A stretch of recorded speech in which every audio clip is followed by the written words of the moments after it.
TV का सबसे पसंदीदा शो पति ब्रह्मचारी अब अपने सबसे दिलचस्प मोड़ पर आ चुका है। आने वाले एपिसोड में कहानी में ड्रामा, धोखा और इमोशनल ब्लैकमेल का ऐसा तड़का लगेगा कि दर्शक हैरान रह जाएंगे। जहां एक और ईशा और सूरज की जिंदगी में धीरे धीरे सब कुछ ठीक होता नजर आ रहा था, वहीं अब बिया ने चाल चल दी है। एक ऐसी चाल जो न केवल रिश्तों की नींव हिला देगी, बल्कि सूरज और ईशा के बीच दूरियां भी बढ़ा देगी। कहानी की शुरुआत होती है बिया के उस झूठ से जो उसने बड़ी चालाकी से बोला था कि वो अब देख नहीं सकती, कि उसकी आंखें चली गई हैं। शुरू में किसी को शक नहीं होता।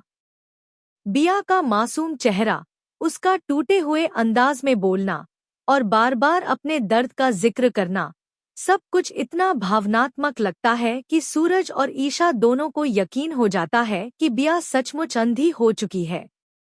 ईशा उसके लिए दुखी महसूस करती है और सूरज के अंदर एक जिम्मेदारी की भावना जाग जाती है। उसे लगता है कि शायद कहीं न कहीं वो इस हादसे का कारण है। सूरज खुद को दोष देने लगता है, अगर मैं थोड़ा और संभल कर रहता तो शायद बिया की आंखें नहीं जाती। बिया ठीक इसी अपराध बोध का फायदा उठाने लगती है। वो बार बार सूरज को याद दिलाती है कि उसकी ये हालत उसी की वजह से हुई है। उसकी हर बात में अब बेचारगी और दर्द का रंग होता है। सूरज, अगर मैं अब अंधेरे में जी रही हूं तो वो तुम्हारे कारण है, लेकिन फिर भी मुझे तुमसे कोई शिकायत नहीं, क्योंकि तुम ही अब मेरी दुनिया हो, वो कहती है और सूरज का दिल पिघल जाता है। धीरे धीरे बिया उसे इमोशनली ब्लैकमेल करने लगती है।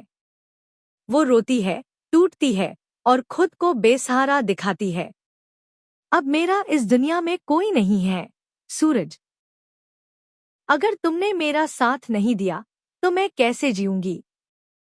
सूरज की आंखों में गिल्ट और दया दोनों भर जाते हैं। वो हर दिन बिया की मदद करने लगता है, उसे खाना खिलाना, उसके साथ बैठना, उसके लिए डॉक्टर बुलाना। इसी बीच ईशा देखती है कि सूरज का बर्ताव बदलने लगा है। वो अब पहले जैसा नहीं रहा।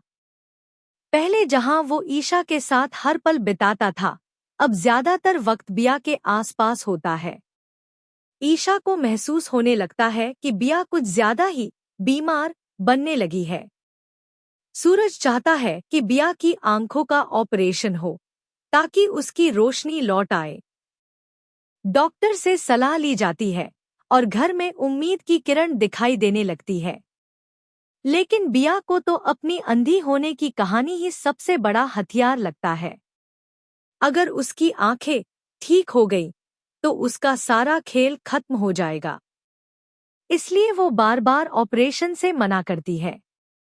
नहीं सूरज, अगर ऑपरेशन में कुछ हो गया तो? वैसे भी अंधेरा तो अब मेरी जिंदगी का हिस्सा बन गया है। ईशा अब बिया की हर हरकत को ध्यान से देखने लगती है। कभी वो बिया को किसी चीज की तरफ देखते हुए पकड़ती है, तो कभी उसे उन बातों का जवाब देते हुए सुनती है जो एक अंधी व्यक्ति सुन ही नहीं सकता। धीरे धीरे उसके शक की जड़ें गहरी होती जाती हैं।